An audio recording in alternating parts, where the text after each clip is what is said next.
officer in court. Christopher Schurr, the now former Grand Rapids police officer charged with murder in the death of Patrick Lyoya, appearing before a Kent County judge today. Prosecutors laying out their case, trying to show that there is enough evidence to send him to trial. Schurr shot and killed Lyoya while the two struggled during a traffic stop back in April. Testimony has wrapped up for the day. It will continue, though, tomorrow. We do have team coverage from our Target 8 investigators. Susan Samples was in court for each moment, and Ken Kolker is getting reaction to today's hearing. First to the key moments in court. Today was the first time Christopher Schurr was actually in the courtroom for a hearing. He had appeared virtually at his arraignment back in June. For much of the afternoon, an expert called by Schurr's attorneys walked through the 3 video angles of the shooting.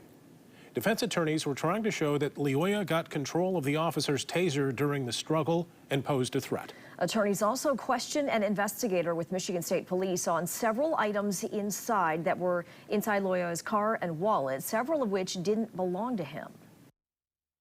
I'll call the first one C. There's an actual Michigan driver's license for a female subject, Robin Melton, a bridge card in the name of Lizette Degula. There's some identifiers being phone numbers, a Gmail account, what appears to me to be a social security number based on the dashes that are put into that number. During the course of your investigation, were you able to confirm whether or not any of those were stolen? Yes. The main witness of the day was the passenger in the car with Lyoya in April. He's the man who captured the shooting on his cell phone, and today is the first time that we have ever heard his version of what happened. He said that the car they were in started making noises, and he thought that's why they were pulled over. Says he didn't realize there was an officer behind them right away. He walked us through what happened and revealed new information about the moments after the shooting. What was going through your mind as you're recording this? Why are you yelling out what you're saying as we hear on the video? Because again, I knew something was wrong. After the video stops, after the shot is fired, what do you do? Well, the officer said, move back. So I did move back. So you moved away and stepped back. Mm-hmm. Did you go back to your car? No, I did not. What did you do? They came and grabbed me, put me in handcuffs. Who came and grabbed you and put you in handcuffs? It was an officer. The police, after more police officers showed up? Yes, sir. Not the original officer on the scene? Yes. Not the officer that was involved with I don't remember if it was him or not. I don't remember. Okay, but just other officers came and put you in handcuffs? Yes, sir. Target 8 investigator Susan Samples was in the courtroom all day for this hearing. Susan, let's start with that big picture and some of the revelations that were brought out in testimony today. Well, I think the critical thing, I mean, and we've known this kind of since the beginning, the critical thing is the taser and what kind of danger did that pose to Officer Schurr. Of course, the prosecutor put on an expert who examined that taser to see what happened and determined, as we know, that it was deployed twice, and was trying to argue through that expert that because of that, it did not pose as great of a risk to Officer Schurr's safety. However, when the defense cross-examined that person, they were able to get him to acknowledge that it should still be treated as a dangerous weapon, and that in fact it can be reactivated by a button on the side of it even after both probes have been deployed. I think that's so much of this is going to come down to that, is what was the danger, and was it necessary? I mean, was he justified in what he did in shooting him in the back of the head? We saw the family there in court. We saw the father wiping his eyes. Imagine a very emotional time for them. Absolutely, of course. And everyone really in the courtroom. I mean, you saw them.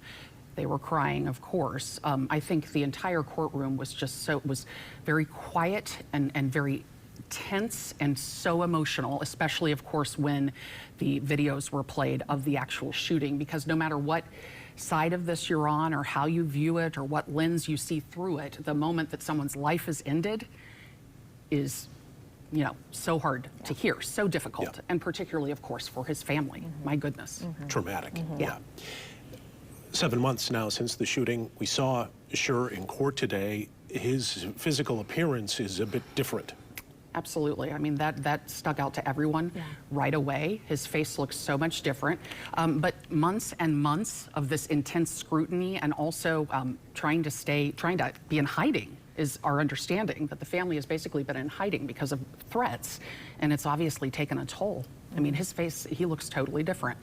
You know, did you see Lyoya's family too? They look absolutely stressed and heartbroken all around. But yes, it was a different defendant who came out. That is not the same person who tried to pull Patrick Lyoya over and tried to get him under control. Shooting him in the head ultimately, of course. He looked like a totally different person. Sure did.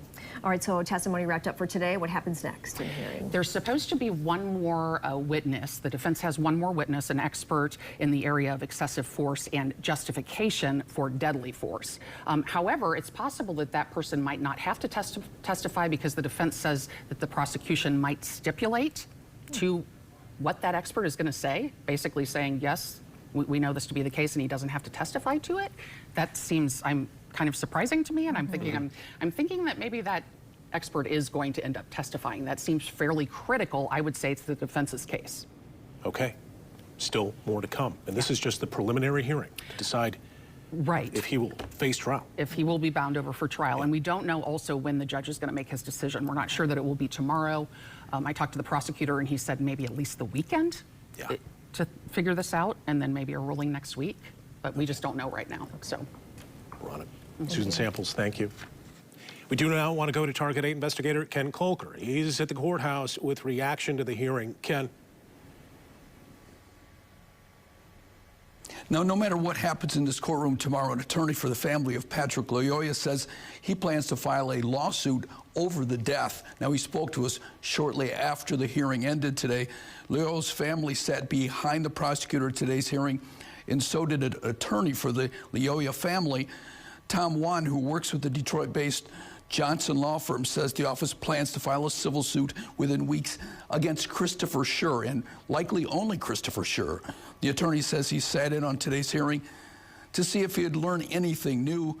He says he did not. After the hearing, he met with Lyoya's family and the prosecutor. He says the family was upset after defense attorneys brought out dirt on their son, including fraudulent IDs and bridge cards found in the car after the shooting.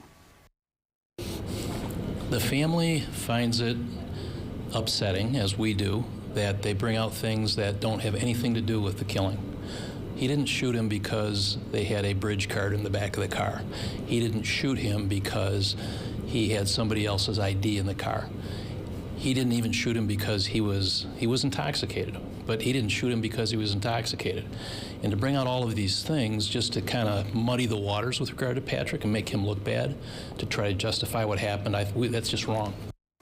Now, the lawyer says he plans to file this lawsuit in federal court. Live in Grand Rapids, Ken Kolker, News 8. Ken, thanks for that. And when the hearing resumes, you will be able to watch it live on woodtv.com. Of course, you will also have complete recaps on News 8.